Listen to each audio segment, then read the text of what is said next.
할렐루야. 우리 주 예수 그리스도의 은혜와 평강이 여러분들의 모두 임하시길 주의 이름으로 축복합니다. 서로 인사하시겠습니다. 축복합니다. 감사합니다. 네, 사랑합니다. 서로 인사하시기 바랍니다. 우리 성도님들, 제가 서울 와서는 거의 안 들어본 단어인데 가시네라는 단어를 혹시 아시나요? 알아요?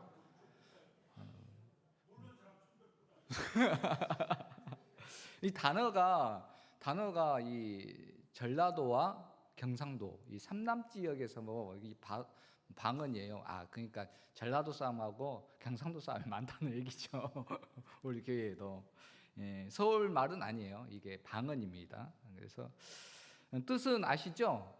여자아이, 젊은 여자를 뜻하는데 이게 쓰는 이게 상황에 따라 친근함을 나타내기도 하고 아주 비하하기도 합니다. 그래서 잘 들으셔야 돼요. 이게 잘못 쓰면 아주 기분 나쁘게 들을 수도 있는 단어가 이 가시네예요. 이 가시네라는 단어입니다. 근데 이 단어가 제가 책을 읽다가 책에서 나온 내용입니다. 이 책을 읽다가 우리나라 민담에서 유래되었다는 이 내용을 봤습니다. 내용은 이렇습니다. 옛날에 어떤 씩씩한 여자아이가 있었습니다. 선머슴이죠. 이 아이는 산과 들로 뛰어다니면서 이렇게 놀았던 아이입니다. 토끼도 잡고 황소 등에도 타고 아주 완전히 선머슴이었죠. 그러다가 이 나라에 이제 외적이 쳐들어왔어요.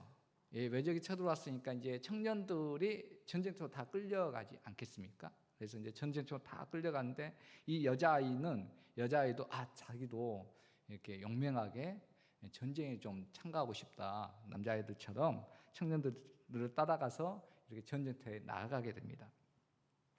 그런데 이 장군이 이 여자아이를 보고 어땠을까요? 그래도 여자아이는 이게 전쟁을 하기에는 적합하지 않다. 집으로 돌려보내게 되죠.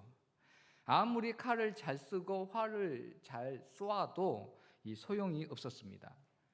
그래서 이제 이렇게 돌려보내고 나서 이렇게 전쟁이 진행됐는데 하루는 전쟁을 하는데 웬 갓을 쓴 아이가 나타나서 이렇게 전쟁을 참가하게 됩니다. 그 전쟁이 한참 불리한 상황에서 이 갓을 쓴 사람이 나타나가지고 종횡무진하면서 이렇게 활발하게 맹활약을 하게 됩니다. 깜짝 놀라서 적군들이 이제 주춤주춤 후퇴를 하게 된 것이죠. 그러자 아군들이 이 활약하는 여자가 아니죠. 이 갓을 쓴 사람 보고 와 감탄이에요. 와 갓쓰네. 갓쓰네. 정말 대단하다. 이렇게 감탄사로 말을 했다는 것이죠. 우리가 알다시피 이 아이는 그 여자 아이였었죠. 그래서 이 말이 갓쓰네가 가스네로 바뀌고 가시네로 바뀌었다라는 것이 이거 말장난이 아니라 진짜 책에 나왔어요. 내가 그렇게 고개를 갸우뚱할 줄 알아서 책 이름을 가져왔습니다. 호랑이 탄 한국인과 놀다. 책에 나왔어요. 36쪽에서 37쪽까지 내용입니다. 책에 나온 내용인데 아무튼 우리 이야기에서 제가 말씀해주고 싶은 얘기는 전쟁은 되게 옛날에는 어떤 사람들이 있죠? 남자가 있었죠. 여자가 하기에는 어떻죠? 적합하지 않다, 합당하지 않다라고 이야기를 한 것이죠. 오늘 말씀에서 합당하다라는 단어가 있기 때문에 오늘 이 길게 서두로 말씀을 시작했습니다. 오늘 말씀은 한 3주 됐는데 벌써 이제 또 계시록 4장 말씀에서 출발합니다. 4장의 내용이 기억이 안 나시죠? 그래서 천상의 예배를 이야기를 했었는데 그 천상의 예배는 우리가 드리는 예배와 연결되어 있고 우리가 드리는 예배는 보는 것이고 듣는 것이고 또 드리는 것이다라는 설교를 했었습니다. 그랬었어요.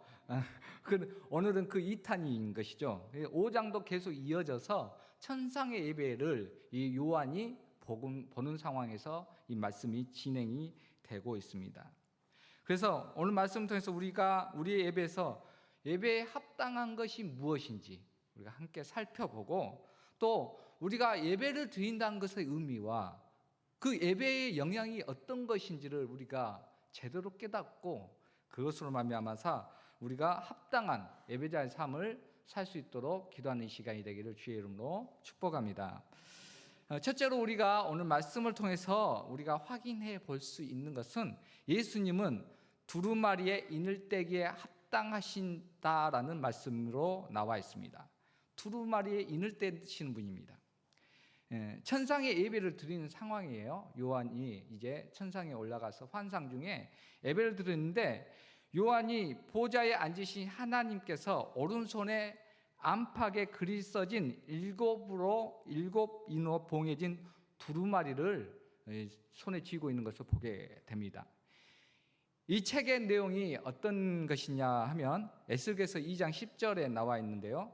그 에스겔서의 내용에 보면 안팎에 글이 있는데 애가와 애곡과 또 이렇게 재앙의 말이 기록되었다라고 성경은 이야기를 합니다. 아마 그렇게 이야기를 하고 있습니다. 그리고 실제로 일곱 인을 뗐을 때에 요한계시록 6장 이후의 내용을 봐보면 말씀이 선포의 내용을 봐보면 주로 심판의 내용이에요. 그러니까 이 애가의 내용과 연결이 된다는 것이죠. 에스겔의 말씀과 함께. 우리는 여기서 재앙의 말씀임에도 불구하고 그 말씀이 또 이렇게 봉해져 있는 것을 보게 됩니다.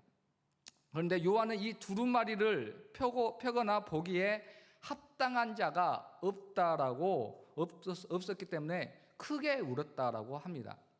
인을 찍어놨다는 것은 그것은 함부로 아무도 뚫을 수 없다는 거예요. 담당자 이외에는. 그런 상황에서 아무리 봐도 이걸 뚫을 사람이 없다는 거예요. 그래서 크게 울었다는 것이죠.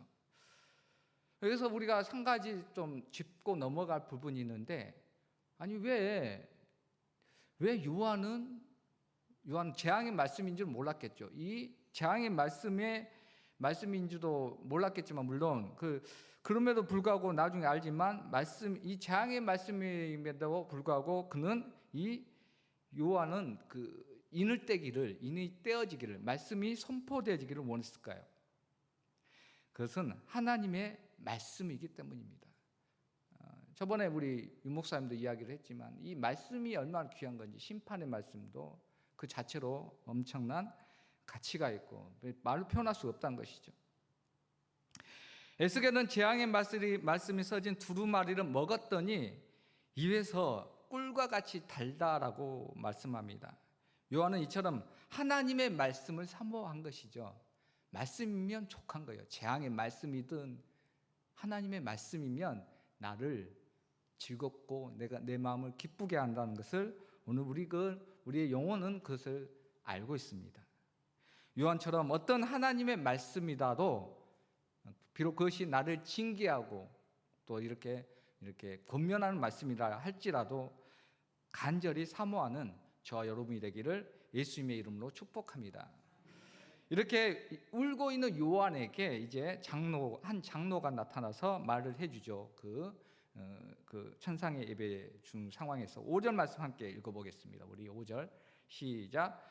장로 중에 한 사람이 내게 말하되 울지 말라. 유대 지파의 사자 다윗의 뿌리가 이겼으니 그 두루마리와 그 일곱 인을 떼시리라 하더라. 아멘. 우리 성도님들, 우리 두루마리로 봉인한 인을 떼고 거기에 써진 말을 펼쳐서 우리에게 보여주실 분이 있다고 오늘 성경은 말씀을 합니다. 그게 누구입니까? 예, 예수님이죠. 다윗의 뿌리 바로 예수 그리스도를 나타내고 있습니다. 그리고 또 오늘 말씀을 이어서 봐보면 오늘 말씀의 9절에서 10절에서는 예수님이 두루마리의 인을 떼기에 합당하신 것과 왜 합당한지가 나와 있습니다. 함께 읽겠습니다. 시작. 그들이 새 노래를 불러 이르되 두루마리를 가지시고 그 인봉을 떼기에 합당하시도다. 일찍이 죽임을 당하사 각 족속과 방언과 백성과 나라 가운데서 사람들의 피로 사서 하나님께 드리시고 그들로 우리 하나님 앞에서 나라와 제사장을 삼으셨으니 그들이 땅에서 왕 노릇하리로다 하더라. 아멘. 오늘 이 말씀에서 그 9절과 요 10절의 말씀을 다시 되짚어 보면 예수님이 이늘때기에 합당하신 이유가 두 가지로 이렇게 설명을 해 줍니다. 그 첫 번째 이유가 예수님께서 죄인을 위해서 대속하여 죽으시고 그 피를 그 핏값으로 사람들을 사서 드렸기 때문이다라고 이야기를 합니다. 그게 첫 번째 이유고, 두 번째 이유는 예수님과 같은 왕 같은 제사장들이 우리가 되었기 때문에, 그것을 그 사서 드린 사람들이 왕 같은 제사장들이 되었기 때문에 이 이늘때기에 합당하다라는 말씀을 하십니다. 이거 좀 이렇게 어려운 말씀인데 설명하자면 이렇습니다. 우리 성도님들, 누가 하나님의 말씀을 들을 수 있을까요? 누가 들을 수 있을까요? 네? 저희도 뭐 우리들이 다 듣지 뭐. 우리 예수님은 이것에 대해서 이렇게 말씀해 주세요. 요한복음 10장 35절 말씀 함께 읽어보겠습니다. 시작. 성경은 폐하지 못하나니 하나님의 말씀을 받은 사람들을 신이라 하셨거든. 아멘. 누가 하나님의 말씀 받습니까? 사람들이 아니라 신이 돼야지 받을 수 있다는 거예요. 하나님의 말씀을 받을 수 있는 존재는 사람이 아니에요. 그 자체가 이미 하나님의 신이 되었다는 의미입니다. 그래서 죄인인 우리는 하나님의 말씀을 받을 수 있어요, 없어요? 원래는 없어요. 없는 거예요. 그런데 그것을 하실 수 있는 유일한 분이 있습니다. 유일한 사람이셨죠? 누구죠? 예수님이셨어요. 그리고 그 예수님이 어떻게 하셨냐면, 예수님이 우리가 하나님을 받을 수 있게 우리를 대신해서 죽으십니다. 죄가 없는 상태로 만들기 위해서 우리를. 그리고 그 핏값으로 우리를 사신 거예요. 내 죄인의 그 죄인된 상태를 사신 거예요. 그리고 그것을 하나님께 드린 것이죠. 우리가 어떤 존재죠? 예수님의 핏값이에요, 사실은. 얼마나 존귀한 존재입니까? 그렇게 해서 하나님의 자녀, 즉 하나님의 신이 되게 하신 것이죠. 그게 이제 그렇게 하셔서 하신 목적이 무엇입니까? 예수님의 핏값으로 산 우리들은 이제 이 세상에서 신분이 바뀐 거예요. 죄인이지만 죄를 용서받은 그리스도인이 돼서 바로 예수님과 똑같은 신분을 갖게 됩니다. 죄가 있지만 예수님과 똑같은 신분을 가지게 돼요. 그 신분이 무엇이죠? 우리가 잘 아는 그리스도인이라는 표현도 하고 또 이렇게 베드로 사도는 이것을 아주 정확하게 적절하게 잘 표현했습니다. 뭐라고 표현하죠? 왕 같은 제사장. 이야, 우리 장로님 진짜 100점이다. 왕 같은 제사장. 저와 여러분이 그런 왕 같은 제사장이 되신 것을 믿으시기 바랍니다. 우리가 한 가지 또 기억해야 할 사실은 이 말씀에서 알아야 될 것은 이 말씀이 쓰여지고 익혀지는 배경이라는 것이죠. 지난 설교 때도 얘기했지만 이 말씀이 선포된 상황은 로마의 핍박이 시작되고 어려운 이렇게 고난과 고통의 시기가 있었던 때였습니다. 그래서 핍박이 심해서 숨어서 예배를 드렸던 때였죠. 카타콤 이야기도 잠시 했었죠. 그리고 이 핍박이 언제 끝날지를 모르는 때입니다. 그리고 다시 오시리라는 예수님의 그 약속이 희미해지고 하나님의 말씀도 이제 들리지 않고 희미해진 때였습니다. 그러한 때에 요한이 계시로 오늘 말씀을 받아서 이 말씀을 써내려가고 있는 것입니다.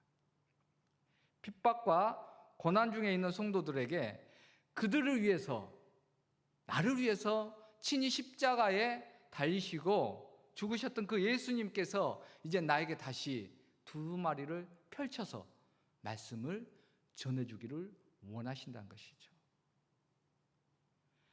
핍박받은 그리스도인이지만 왕 같은 제사장들에게 크고 비밀스러운 하나님의 말씀, 그 계시의 말씀을 요한을 통해서 지금 선포해주고 싶어 하신 것이 오늘 예수님의 상태입니다.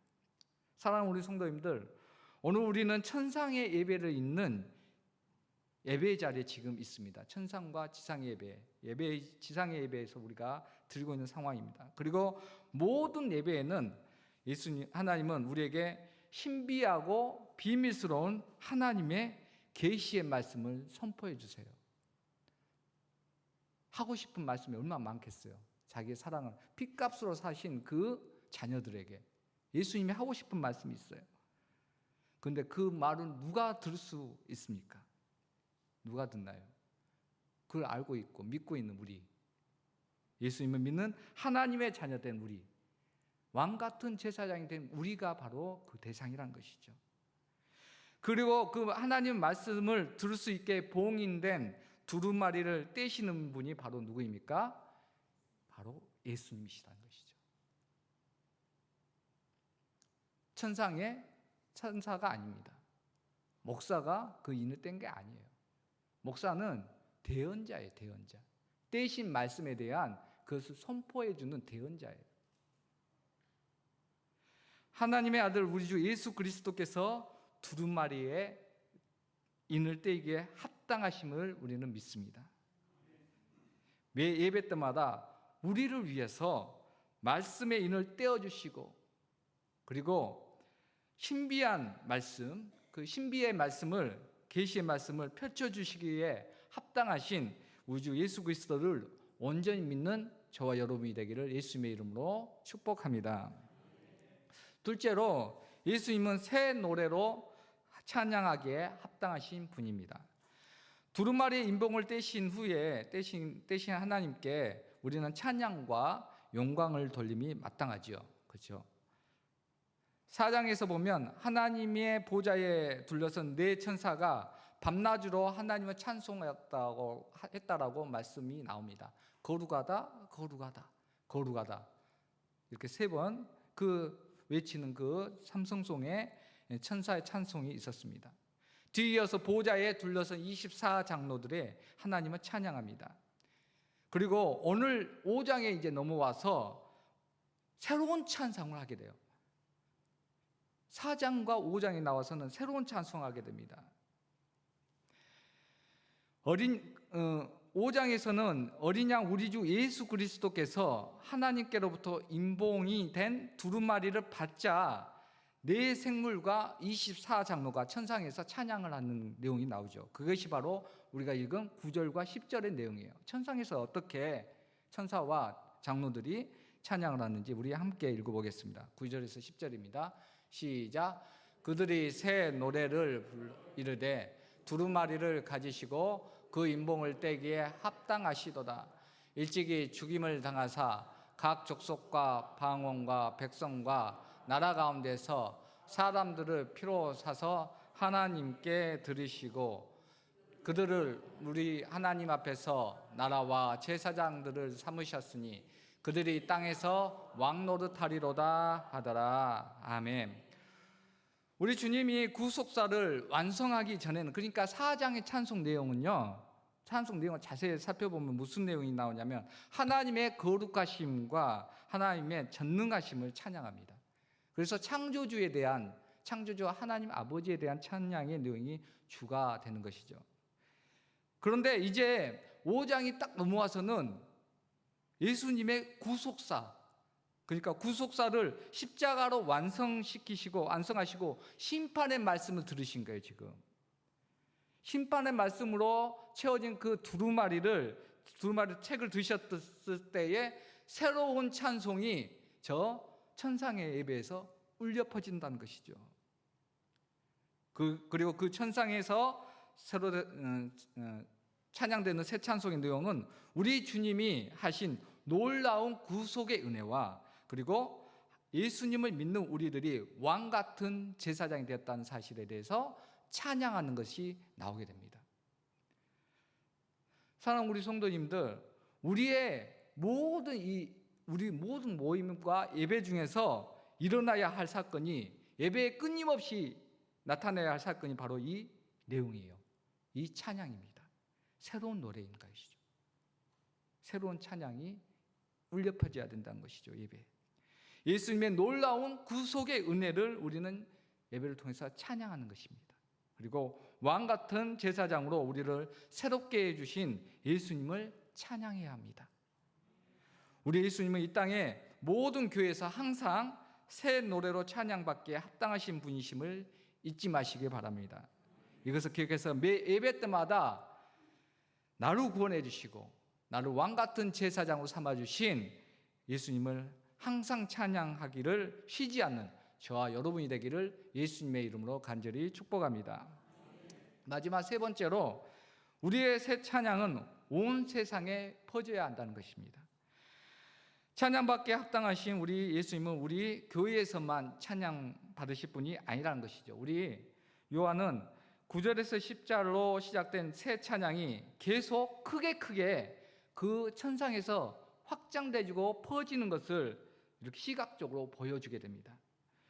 9에서 10절의 찬양은 하나님의 보좌 주위에 있었던 두 종류죠. 그러니까 네 생물과 24장로가 찬양했던 내용이에요. 천상에서.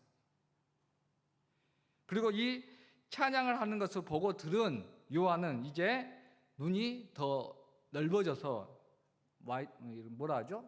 포커스가 이렇게 와이드라고 하나? 하여튼 이렇게 조리개를 더 확장시켜서 요한은 이제 보좌와 생물들과 장로들을 둘러싼 많은 천사들의 무리를 보게 됩니다. 더 크게 보게 된 것이죠.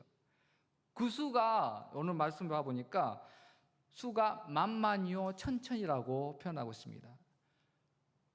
수백만, 수천만의, 수억의 천사들이 그 주위에 있었다는 것이죠. 그 수많은 천사들이 이렇게 표현된 것인데, 그 둘러싼 천사들이 이제 큰 음성으로 함께 찬양을 합니다. 우리 함께 12절 말씀 읽겠습니다. 시작. 큰 음성으로 이르되 죽임을 당하신 어린 양은 능력과 부와 지혜와 힘과 존귀와 영광과 찬송을 받으시기에 합당하도다 하더라. 아멘. 찬양이, 이게 저는 요걸 말씀을 준비하면서 그런 생각이 들었어요. 야, 이 천사가 한두, 뭐 100명도 아니고 200명도 아니고 수천, 수억의 천사들이 찬양한다는 거. 상상이 되세요? 우리가 예배 때 참 감사한 것들이, 우리 할렐루야 찬양도 너무나 감사한 게 그 적은 인원으로 그렇게 뽑아낼 수 있는지 모르겠어요. 참 지휘자님 대단하신 것 같아요. 네, 맞아요. 진짜 아멘. 그만큼 열심히 또 이렇게 성가대에서 준비를 하시더라고요. 뭐 끝나고 준비하고 시작 전에도 한두 시간 준비하고. 10명의 그 찬양도 은혜로운데 천상의 찬양을 한번 생각해 보십시오. 그것도 천사들이, 연습도 필요가 없는 천사들이.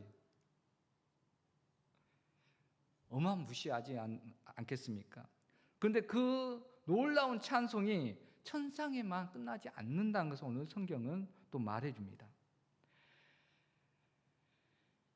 그 이상 천상에서 끝이지 않고, 천상이 아니라 이제 이 찬양이 이 땅과 땅 아래, 그리고 바다 위와 그 가운데 모든 피조물에까지 찬양을 한다는 것을 오늘 성경은 말씀해 주고 있어요. 우리 13절 말씀 함께 읽겠습니다. 13절입니다. 시작. 내가 또 들으니 하늘 위, 땅 아래와 바다 위에와 또 그 가운데 모든 피조물이 이르되 보좌에 앉으신 이와 어린 양에게 찬송과 존귀와 영광과 권능을 세세토록 돌릴지어다 하니. 아멘. 사랑하는 우리 성도님들, 천상에서 시작된 주님을 향한 새 찬양의 노래는 이제 이 땅으로 울려 퍼지게 되죠. 이 땅 온 세상 피조물까지 찬양하게 되는 것을 성경은 말합니다.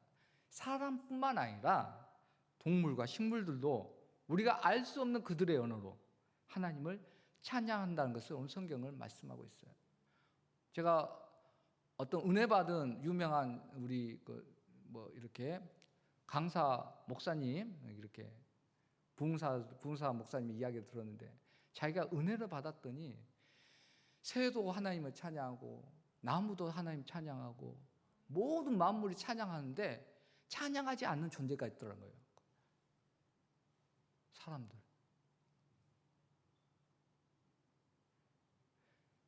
우리가 언어를 몰라서 그러지 이 지상에 하나님의 피조물들도 하나님을 찬양하고 있다는 것을 말해주는 이야기였었습니다. 예수님을 새롭게 찬양하는 것은 이 땅 위에서가 아니라, 그리고 어떻게 보면 저 천상에서 먼저 시작됐다는 것을 우리가 또 기억할 필요가 있어요. 오늘 성경을 통해서 그것을 말해주고 있죠. 그것이 확장돼서 우리에게까지 왔다는 것이죠. 그렇죠. 우리는 원래 예수님을 찬양할 수 없는 존재였습니다. 죄인이었고 하나님을 알지 못했던 존재였죠. 예수님의 놀라운 구속 사역을 알지도 못하고 이해하지도 못하고 믿지도 못해서 하나님을 떠났던 존재였죠. 그런데 그 구속 사역을 십자가로 완성하신 예수님을 하나님과 천사들과 장로들이 그것을 보고, 이 사건이 우리 주님이 다 이루었다, 그 이 지상에서 십자가에서 그 구속 사역을 다 이루었다라는 그 음성과 함께 이 천사의 찬양이 시작되지 않았을까 하는 생각이 듭니다. 구속 사역이 완성됐을 때 비로소 이 새 노래가 시작됐다는 것이죠. 한번 생각을 해보십시오. 앞에서도 이야기했지만 하늘에서 울려질 수많은 천군 천사들의 그 놀라운 하나님을 찬양하는 그 감격스러운 찬양소리를 한번 상상해 보십시오. 그리고 그 천상의 찬양을 듣는 무리가 있었습니다. 그리고 그 찬양을 배우는 무리가 있었어요. 그게 누굴까요? 바로 왕 같은 제사장이 된 우리들이라는 것이죠. 바로 주님의 몸 된 우리 교회라는 것입니다. 우리 교회에서 그래서 하늘에서 올려 펴진 예수님을 위한 새 노래가 이 땅에서 새롭게 울리는 장소라는 것이죠. 이렇게 확성기와 같은 거예요. 하나님을 찬양하는, 구속하심을 찬양하는 확성기와 같은 거예요. 우리가 이 지상의 교회가, 우리 소남교회뿐만 아니라 이 세상 모든 교회가 한 마음 한 목소리로 우리 예수님이 하신 일을, 구속 사역을 새롭게 찬양하고 노래하게 될 것을 오늘 성경은 말씀하고 있습니다. 그것이 바로 우리가 드리는 예배의 진짜 모습이에요. 그러니까 찬양이 얼마나 귀합니까? 우리가 주님을 찬양하는 것을 멈춘다면 아마도 예수님의 말씀대로 저 교회 밖에 있는 돌들로도 주님을 찬양하게 하실 것입니다. 너무나 귀한 일을 우리가 빼앗기지 말아야 되겠죠. 이것을 기억하여 찬양받기에 합당하신 우리 주님을 매 예배에 항상 찬양할 수 있는 저와 여러분이 되기를 예수님의 이름으로 간절히 축복합니다. 설교를 마무리하는데 제게 버킷리스트가 있어요. 이렇게 일기장에 써놨더라고요. 써놔서 이제 한번 봐봤는데 몇 가지가 쭉 있었는데 그 리스트 중에 하나가 뭐였냐면, 언제부터 써놨는지 모르는데 새 노래로 주님을 찬양하고 싶다라는 것이 있었습니다. 그래서 버킷리스트니까 평생에 한 번 하면 되는 거 아니에요. 그래도 한 번은 해야 되는데 그 한 번이 쉽지 않잖아요. 새 노래, 새 찬양을 만든다는 게. 그래서 이제 시작을 해야 되겠다. 그래서 연초에 책을 하나 사놨어요. 그 책이 바로 요거였어요. 작곡 독학 가이드북 박주원 씨의. 이거 샀어요. 연초에 사서. 그래서 제가 읽었을까 안 읽었을까요? 좀 그렇게 널널하게 보시지 마시고 이번 여름에 너무 더웠잖아요. 제가 휴가 때 어디 안 가고 저 책을 봤어요. 그래서 주님을 찬양하고 싶다 해서 저 책을 다 읽었습니다. 정말 어렵더라고요. 이게 화성학이나 이런 이야기가 들어가니까 좀 이렇게 생소한 분야잖아요. 뭐 저는 콩나물 대가리보다는 플러스 마이너스 숫자가 더 편하기 때문에 이게 너무 어려운 부분이었습니다. 우리 목사님 뭐 콩나물 대가리가 더 좋은 것 같은데 거기에 끄떡이십니다. 좋아하는 분야가 아니어도 내 소망이 그랬으니까 그래도 해야 될 거 아니에요. 뭐 언젠가는 만들겠죠. 이렇게 해서 다 읽었어요. 정말 어렵다는 생각이 들었습니다. 그래서 책을 마무리하면서 그런 생각이 들었습니다. 그래도 읽으면서 그렇게 정리를 했어요. 내 평생에 하나님을 찬양하는 시를 하나 만들고 하나님을 찬양하는 리듬을 붙여서 그래서 내가 찬양할 수 있다면 정말 괜찮겠다 하는 생각이 들어서 이것을 한번 버킷리스트 끝까지 붙잡아 볼 생각입니다. 그런데 이 책의 마지막에 아주 괜찮은 구절이 있어서 제가 한번 따왔습니다. 한번 읽어볼까요? 시작. 텅 빈 오선지와 도우 항면을 보는 것만큼 막막한 일도 없지만 내 손으로 음악을 채울 수 있다는 사실은 언제나 두근두근한 순간이기도 합니다. 아멘. 이게 아멘은 할 필요는 없고 이 작가가 이 저자가 하는 말이었는데 참 공감이 가는 말 중에 하나였습니다. 우리 이제 목회자들도 이렇게 설교를 위해서 빈 화면을 띄우죠. 설교를 띄우기 위해서 3페이지, 4페이지 써야 되는데 안 떠오르는 경우가 많이 있고 빈 화면일 때가 많습니다. 텅 빈 때가 있죠. 막막하죠. 자, 우리 성도님들은 어떻습니까? 하나님 찬양하러 올 때 마음이 어떻습니까? 막막한 텅 빈 상태는 아니십니까? 아니 그런 거면 또 괜찮을 것 같아요. 오히려 우리 마음 상태는 솔직히 말하면 세상에 있다 왔기 때문에 그렇게 녹록하지 않습니다. 만만치 않아요. 세상의 때와 악과 싸운 여러분들 심령은 알고 보면 많이 지치고 힘들고 아프고 고통 중에 있다는 것을 어렴풋이나마 설교자인 저도 인정하는 바입니다. 온전한 마음과 하나님을 처음부터 찬양하는 마음으로 가기는 쉽지가 않을 것입니다. 어쩌면 우리 마음에는 온갖 상처와 울부짖음과 죄악으로 더러워지고 추악해져 있을 수가 있어요. 그게 사실이기도 하고요. 그러나 기억하십시오. 우리는 왕 같은 제사장입니다. 나를 위해서 주께서 죽으셨고 피로 사셔서 왕 같은 제사장으로 이 자리에 있음을 믿으시기 바랍니다. 그리고 마음의 문을 열고 하늘을 바라보고 귀를 열어서 천상에서 지금도 울려지는 저 하나님을, 우리 주님을 찬양하는 새 노래로 찬양하는, 나를 구원하신 그 구속사를 찬양하시는 그 찬양의 울림을 들으시기 바랍니다. 그리고 그 음성에 함께 동화되시기 원해요. 그 찬양 소리에 함께 동화되면, 심금을 울게 되면 또한 하나님께 온전한 찬양이 시작될 것입니다. 천상의 찬송과 함께 새롭게 이 예배 자리에서 우리가 입을 열어 찬송할 때 이 찬송이 우리의 찬송이 교회의 문지방을 넘어서 지역사회에 울려 퍼지고 온 세상에 울려 퍼지게 될 것입니다. 그래서 이 박주원 씨의 이 말을 저는 이렇게 바꾸어 봤습니다. 함께 읽어볼까요? 하나님 앞에서 예배하는 것이 막막하고 힘들 때도 있지만 내 입을 열어 찬양할 수 있다는 사실은 언제나 두근두근한 수고이기도 합니다. 아멘.